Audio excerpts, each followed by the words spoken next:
भारत संस्कृतियों का देश है। यहाँ हर त्योहार बड़ी धूमधाम से मनाए जाते हैं। सर्वधर्म संभाग का प्रतीक ओणम तिक्कर कोची के पास केरल के एकमात्र वामन मंदिर से प्रारंभ होकर पूरे केरल में मनाया जाने वाला प्रमुख त्योहार है। मलयालम कैलेंडर के अनुसार कोलावर्षम के प्रथम माह चिंगम में मनाया जाता है। अंग्रेजी कैलेंडर के अनुसार यह समय अगस्त से सितंबर के बीच में रहता है। केरल का बहुचर्चित त्योहार ओणम यानी थिरु ओणम उत्तर भारत में मनाई जाने वाली दिवाली जैसा ही होता है। केरल के लोग साल भर इस पर्व का इंतजार करते हैं। ये त्योहार 10 दिनों तक चलता है। पहला और 10वां दिन अधिक महत्वपूर्ण होता है। ओणम के पहले दिन को उत्थरम दम के नाम से जाना जाता है। घर की साफ सफाई की जाती है और घरों में फूलों से रंगोली बनाई जाती है। ओणम का पर्व भाद्र मास की शुक्ल पक्ष के त्रयोदशी तिथि को मनाया जाता है। ओणम का त्योहार अपने प्रिय राजा महाबली के आगमन के स्वागत में मनाया जाता है। कहा जाता है कि राजा बलि अपनी प्रजा से मिलने के लिए आते हैं। ओणम मनाने के 2 उद्देश्य हैं। एक तो किसानों की अच्छी फसल की खुशी में, दूसरा महादानी असुर राजा बलि के सम्मान में मनाया जाता है, जिन्होंने विष्णु के अवतार भगवान वामन को 3 पग भूमि दान में दे दी थी और फिर श्री वामन ने उन्हें अमरता का वरदान देकर पाताल लोक का राजा बना दिया था। ऐसी मान्यता है कि अजर अमर राजा बलि ओणम के दिन अपनी प्रजा को देखने आते हैं। इसी खुशी में 10 दिन पहले से ही कार्यक्रम शुरू होते हैं। ओणम में प्रत्येक घर के आंगन में फूलों की पंखुड़ियों से सुंदर रंगोली पुक्कलम बनाई जाती हैं। पहले दिन रंगोली का वृत्त आकार छोटा होता है। हर दिन इसमें एक वृत्त फूलों का बढ़ा दिया जाता है। इस तरह बढ़ते बढ़ते 10वें दिन थिरुवोणम आकार धारण कर लेता है। पुक्कलम के बीच वामन अवतार में विष्णु और राजा महाबली और उनके अंगरक्षकों की कच्ची मिट्टी से मूर्ति बनाकर स्थापित की जाती है। युवतियां रंगोली के चारों तरफ गोलाकार घेरे में उल्लासपूर्वक नृत्य तिरुवाथरिया कली करती हैं। ओणम एक संपूर्णता से भरा हुआ त्योहार है जो सभी के घरों को खुशहाली भर देता है। ओणम में नौका दौड़, पारंपरिक लोक नृत्य, शेर नृत्य, कुचिपुड़ी, गज नृत्य के साथ यह दिन बड़े ही उत्साह के साथ मनाया जाता है।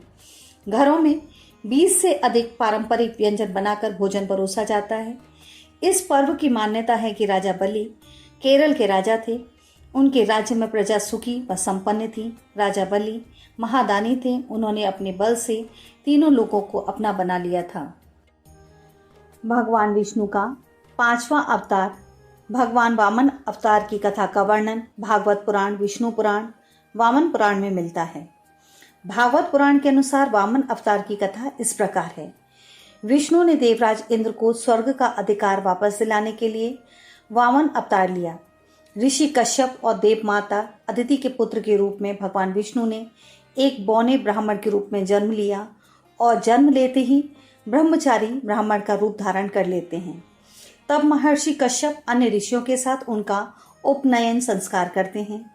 उपनयन संस्कार में आए सभी उन्हें ब्रह्मचारी ब्राह्मण से जुड़ी हुई वस्तुएं ही भेंट करते हैं, जैसे महर्षि पुलह ने यज्ञोपवीत, अगस्त ने मृग चर्म, मरीच ने पलाश का दंड, आंगिरस ने वस्त्र, सूर्य ने छत्र, भृगु ऋषि ने खड़ाऊ, गुरुदेव ने जनेऊ तथा कमंडल दिया और माता अदिति ने कोपीन, सरस्वती ने रुद्राक्ष की माला, कुबेर ने भिक्षा पात्र प्रदान किए। इसी रूप को ही वामन अवतार के नाम से जाना जाता है। तत्पश्चात भगवान वामन अपने पिता से आज्ञा लेकर राजा बलि के पास जाते हैं। उस समय राजा बलि नर्मदा के किनारे अश्वमेध यज्ञ कर रहे होते हैं और उन्होंने प्रण किया होता है कि इस समय जो भी आकर दान मांगेगा वह उसकी इच्छा पूरी करेंगे। महाबली देवांबा के बेटे और प्रहलाद के पोते थे। वही विष्णु भगवान प्रहलाद जो हिरण्यकश्यप के बेटे थे।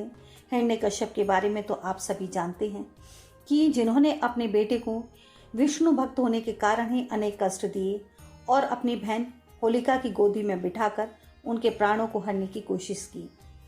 इसी कारण महाबली जन्म से ही असुर होने के साथ अपने दादाजी प्रहलाद की तरह महाबली भी बचपन से ही विष्णु भक्त थे।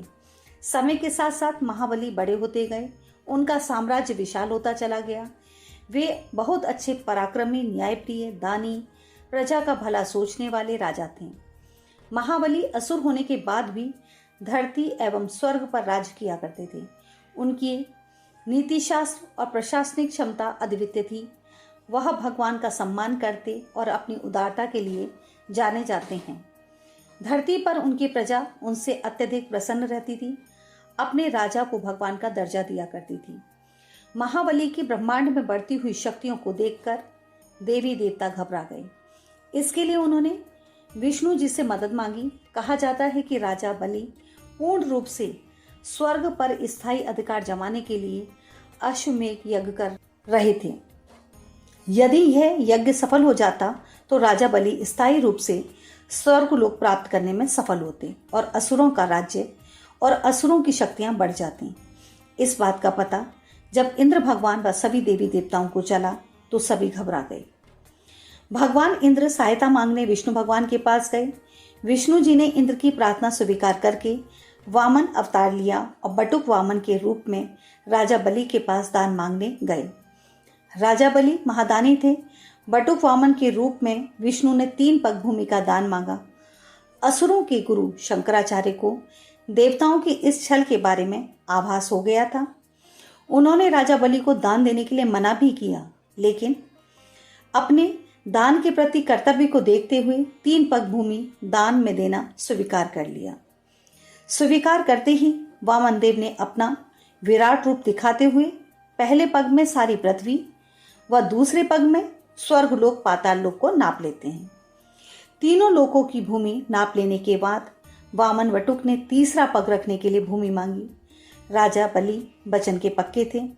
वचन निभाते हुए अपना सिर वामन के पैर के नीचे प्रस्तुत कर देते हैं। वामन देव का पग सिर पर पड़ते ही राजा बलि पाताल लोक चले गए। वामन देव ने असुर राज की दान प्रियता से प्रसन्न होकर उन्हें पाताल लोक पर अनंत काल तक राज करने का आशीर्वाद प्रदान किया। उनकी दान प्रियता से खुश होकर जाने से पहले भगवान विष्णु ने राजा बलि से वर मांगने को कहा। तब राजा बलि भगवान विष्णु के सानिध्य में रहने का वर मांगते हैं। इसी वरदान के कारण ही विष्णु भगवान पाताल लोक में राजा बलि के द्वारपाल बनते हैं। साथ ही राजा बलि अपनी प्रजा से अधिक प्रेम करते थे। इसी कारण हर साल पृथ्वी पर आकर अपनी प्रजा को खुशहाल देखने का वरदान भी मांग लेते हैं। ओणम के दिन भगवान राजा बलि अपनी प्रजा से मिलने और उन्हें खुशहाल देखने आते हैं। इसीलिए ओणम का त्योहार उनके आने की खुशी में मनाया जाता है।